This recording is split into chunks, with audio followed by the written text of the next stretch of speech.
واقعہ کربلا کے سلسلے میں ایک بنیادی اور عام بات جو ہے وہ یزید کی شخصیت ہے کہ یزید کس کردار کا انسان تھا۔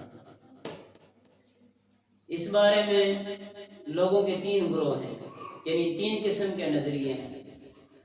ایک ہے شیعہ حضرات کا نظریہ جو یزید کو کافر سمجھتے ہیں اور اس پر لعن طعن کرنے کو، لعنتیں بھیجنے کو عبادت اور ثواب کا کام سمجھتے ہیں۔ یہ شیعہ حضرات کا نظریہ ہے۔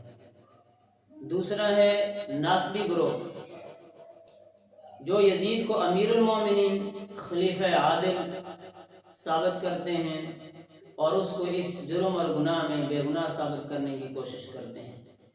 یہ دونوں گروہ اعتدال اور حق راہ سے ہٹے ہوئے ہیں اور ان کا نظریہ غلط ہے۔ تیسرا گروہ ہے آل حق، جمہور آل سنت والجماعت کا۔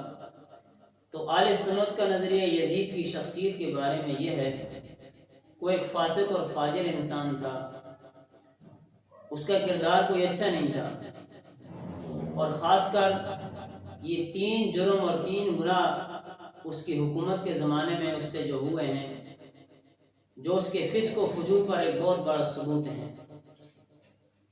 ایک شہادت حسین یقیناً ایک بہت بڑا ظلم ہے اور عظیم سانحہ ہے۔ ایک واقعہ حرہ ہے اور ایک بیت اللہ پر سنگباری ہے۔ یہ تین اتنے بڑے جرم اور گناہ ہیں کہ جس کا کوئی انکار نہیں کر سکتا، اور یزید کی برے کردار ہونے کے لیے اور فاسق فاجر ہونے کے لیے یہ تین واقعے بہت بڑا ثبوت ہیں۔ تو اہل سنت والجماعت یزید کو کافر تو نہیں کہتے، لیکن فاسق اور فاجر کہتے ہیں۔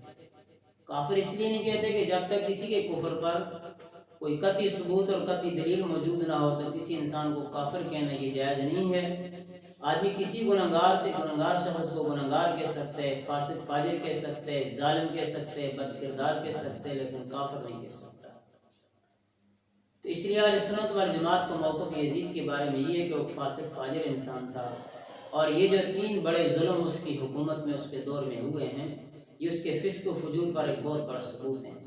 خاص کر شہادت حسین رضی اللہ تعالیٰ عنہ، اس سلسلے میں اگر جو اس نے براہ راست ان کو شہید نہیں کیا یا ان کو قتل کرنے کا حکم نہیں دیا، لیکن اس نے شہید کرنے والوں کو کچھ کہا بھی تو نہیں، نہ ان کو سزا دی، نہ ان کو ان کے عہدوں سے معزول کیا ہے۔ لہٰذا اس کا وکیل صفائی بننا، اس کو امیر المومنین ثابت کرنا، اس کا خلیفہ عادل ثابت کرنا، یہ سب باتیں رائے حق سے اور اہل سنت والجماعت کی راستے سے ہٹی ہوئی باتیں ہیں۔